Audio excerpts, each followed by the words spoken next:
하만이 왕의 절대적인 신임을 얻으면서 심히 교만해졌을 때 그는 자기에게 무릎을 꿇지도 아니하고 절하지도 않는 모르드게가 유대인이라고 하는 사실을 알고서 모르드게뿐만 아니라 모르드게가 속해 있는 유대 민족 전체를 진멸하기 위해서 제비를 뽑아서 한 날을 정하게 되죠. 그날이 언제입니까? 바로 그해 12번째 달 아달월 13일이었습니다.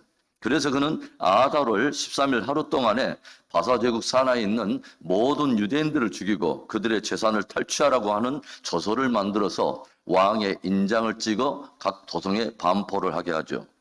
그리고 오늘 말씀의 첫 구절은 바로 그 아달월 곧 12째 달 13일이라고 하는 말로 시작되고 있습니다. 마침내 악한 자 하만이 온 유대인을 죽이려고 제비 뽑은 그날이 이른 것입니다. 그런데 놀랍게도 정작 그 당일에 진멸되고 도륙된 사람들은 유대인들이 아니었습니다. 아달월 13일에 정작 진멸되고 도륙된 사람들은 유대인들이 아니라 유대인들을 치려고 했던 유대인들의 대적들이었다고 하는 것입니다. 어떻게 된 것일까요? 성경은 우리에게 이런 기이한 말씀을 들려주고 있어요. 사람이 제비를 뽑으나 그 일의 작정은 여호와께로서 나느니라. 우리는 에스더서를 통해서 역사의 배후에서 당신의 백성들을 위해서 완전한 대반전을 준비해 오시고 마침내 때가 찼을 때 그들로 완전한 승리를 거두게 하시는 놀라운 하나님을 우리가 보게 되죠. 교만한 자를 패망으로 심판하시고 겸손하고 의로운 자를 마침내 높이시고 승리케 하시는 하나님. 주님으로 인한 그 놀라운 반전과 그 놀라운 승리가 매일 우리의 삶 속에 일어나기를, 그 하나님을 증거하게 되기를 주님의 이름으로 축원합니다. 오늘 말씀이 다루고 있는 내용과 주제가 무엇입니까? 첫째로는 강성해지는 모르드게와 유대인들을 다루고 있습니다. 하만이 내렸던 사망의 조서가 힘과 효력을 잃어버리고 이제는 에스더와 모르드게가 새롭게 만든 그 생명의 조서가 강력한 힘을 발휘하면서 바사제국 산하에 있는 모든 영적인 기류가 다 바뀌어버렸습니다. 어떻게요? 승리의 바람이 하만과 그와 함께한 자들에게서 떠나서 이제 모르드게와 모든 유대인들에게 그쪽으로 점점 그 바람이 불게 되었다고 하는 거예요. 바사제국에 새롭게 선포된 강력한 생명의 조서의 내용이 무엇입니까? 아달월 13일 하루 동안에 유대인들을 치려고 했던 대적들과 그들의 처자들을 다 도륙하고 그들의 재산을 탈취해도 좋다고 하는 그런 내용이었습니다. 그래서 바사제국 산하의 모든 사람들이 이제는 모르드게와 유대인들을 두려워하게 되죠.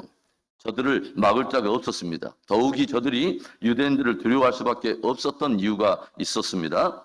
3절과 4절의 말씀을 보시면 각 지방 모든 지방관과 대신들과 총독들과 왕의 사물을 보는 자들이 모르드게를 두려워하므로 다 유다인을 도우니 모르드게가 왕궁에서 존귀하여 점점 창대하며 이 사람 모르드게의 명성이 각 지방에 퍼지더라.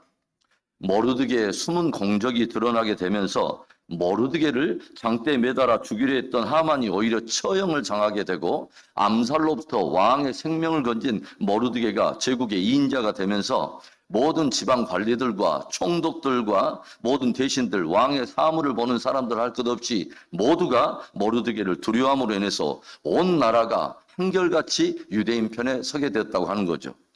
그래서 온 제국 산하에 모르드게의 이름과 명성이 점점 창대해지면서 모르드게와 온 유대인들이 점점 강성하게 되었다고 하는 것입니다. 여러분, 어떻게 이렇게 놀라운 대반전이 일어나게 되고 어떻게 유대인들이 완전하게 승리를 하게 되었을까요? 살아계신 하나님 때문입니다. 역사의 배후에서 모든 것을 주관하시고 섭리하시고 다스리시는 하나님의 은혜 때문인 거죠. 당신의 백성들을 위해 기꺼이 원수를 갚아주시는 하나님의 능력 때문입니다. 여러분, 그렇다면 하나님께서는 왜 유대인들을 위해서 이런 놀라운 일을 행하셨을까요?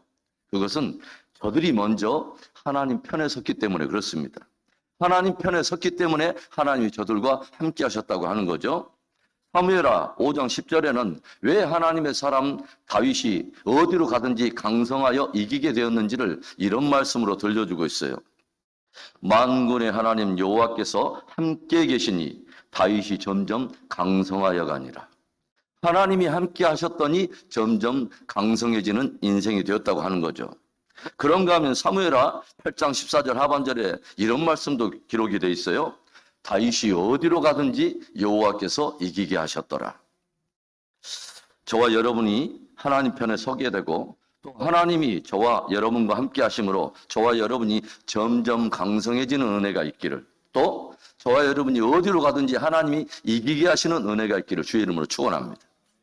오늘 말씀이 다루고 있는 내용과 주제가 뭐예요? 두 번째로는 완전히 진멸이 되는 하만의 가문과 대적들을 다루고 있어요.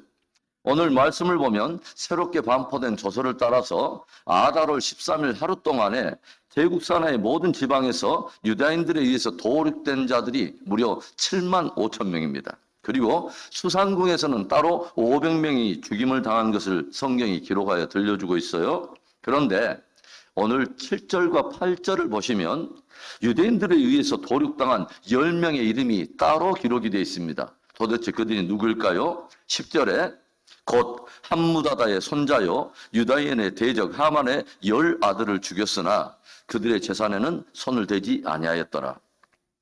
모르드게와 유대인들이 아각 사람 함무다다의 아들이었던 하만의 10 아들을 모두 다 죽였다고 하는 거죠. 여러분, 아각이 누구라고 그러겠어요? 아각은 아말렉의 왕입니다. 아말렉의 왕이 아각이에요. 그런데 그 아말렉에 대해서 하나님이 뭐라고 선포하셨죠? 출애굽기 17장 14절에 여호와께서 모세에게 이르시되 이것을 책에 기록하여 기념하게 하고 여호수아의 귀에 외워 들리라. 내가 아말렉을 없이하여 천하에서 기억도 못하게 하리라. 하나님께서는 천하에서 아말렉을 없애버리고 사람들이 그들을 기억조차 하지 못하도록 하시겠다고 주님이 말씀하세요. 또 출애굽기 17장 16절에도 보시면 이르되 여호와께서 맹세하시기를 여호와가 아말렉과 더불어 대대로 싸우리라 하셨다 하였더라. 하나님께서는 당신이 친히 아말렉과 싸우리라 라고 주님이 선포를 하십니다. 모르드게와 유대인을 통해서 우리들이 배워야 될 깊은 영적 교훈 하나가 있다면 저들은 철저하게 하나님 편에 서 있다고 하는 거예요. 제가 그런 말씀을 드렸어요. 우리들이 신앙생활을 잘한다는 것은 쉽게 말한다면 무엇이냐? 그것은 하나님이 사랑하는 것을 함께 사랑하고 하나님이 싫어하고 중후하는 것이 있다면 그것을 철저하게 버리는 것입니다. 만일 하나님이 사랑하는 어떤 대상을 우리들이 미워하고 있거나 중후하고 있다면 그건 건강한 신앙이 아닌 거죠. 하나님이 중후하고 대적하고 있는 어떤 대상을 오히려 우리들은 아끼고 소중하게 여기고 버리지 못한다면 그것 또한 건강한 신앙생활이 아니라는 거예요. 모르드게와 유대인들은 아말렉의 후예인 하만이 처형을 당한 후에 그의 10 아들까지도 모두 죽임으로 철저하게 하나님 편에 섰다고 하는 거예요. 그리고 왕후인 에스더는 아하수에로 왕에게 구하여 이미 수상궁에서 500명이 죽었지만 그 다음날도 구하여 무려 300명의 원수와 대적들을 추가하여 도륙하는 일을 하는 것을 우리가 보게 되죠. 사랑하는 여러분, 우리는 하나님 편에 서서 그분이 싫어하는 죄적인 요소들과 싸워서 그것들을 버리되 철저하게 버려야 하는 것이죠. 세속의 가치들, 하나님을 대적하는 잘못된 세계관, 교만하여 높아진 사상들과 불의한 법들, 죄를 짓도록 충동하는 음란한 문화, 폭력을 조장하는 미디어와 진리를 대적하여 사람들을 미혹하는 거짓 메시지들, 범사의 하나님 편에 서서 하나님이 사랑하는 것을 진짜 함께 사랑하고 하나님이 중하고 싫어하는 것을 기꺼이 싸워서 버리되 철저하게 버리는 좋은 신앙, 참 신앙 되기를 주의 이름으로 축원합니다. 오늘 말씀이 다루고 있는 내용과 주제가 뭐예요? 마지막 세 번째로는 유대인들의 온전한 순종과 승리를 다루고 있습니다. 에스더와 모르드게가 왕의 허락을 받아서 새롭게 반포한 조서에는 유대인들의 모든 대적들과 그들의 처자들을 도륙하고 그들의 재산을 탈취하라 라는 내용을 담고 있습니다. 그런데 그 새로운 조서를 받아든 모든 유대인들이 조서를 따라서 하만의 가문과 대적들을 다 단호하게 척결하고 도륙하지만 그들의 재산에 대해서는 일절 손을 대지 않는 것을 우리가 알게 되죠. 10절에 보시면 곧 함무다다의 손자요 유다인의 대적 하만의 10 아들을 죽였으나 그들의 재산에는 손을 대지 아니하였더라. 16절에도 왕의 각 지방에 있는 다른 유다인들이 모여 스스로 생명을 보호하여 대적들에게서 벗어나며 자기들을 미워하는 자 7만 5천 명을 도류가 돼 그들의 재산에는 손을 대지 아니하였더라. 여러분, 왜 저들은 정작 대적들은 도류가 돼 왜 저들의 재산에는 손을 대지 않았을까요? 어떻게 보면 저들은 그들의 조상이었던 이스라엘의 초대 왕 사울의 불순종을 기억하고 있었는지 몰라요. 하나님께서는 사울 왕에게 너는 아말렉을 진멸하고 저들에게 속한 모든 것을 하나도 남김없이 다 불살라라 하고 명령을 내리시는데 사울 왕은 아말렉 왕인 아각을 살립니다. 그리고 놀랍게도 값지고 좋은 것은 다 남겨두고 오히려 값싸고 좋지 않은 것만을 진멸하죠. 순종은 순종인데 부분적으로 순종한 거예요. 지극히 자기 중심적으로 순종한 거예요.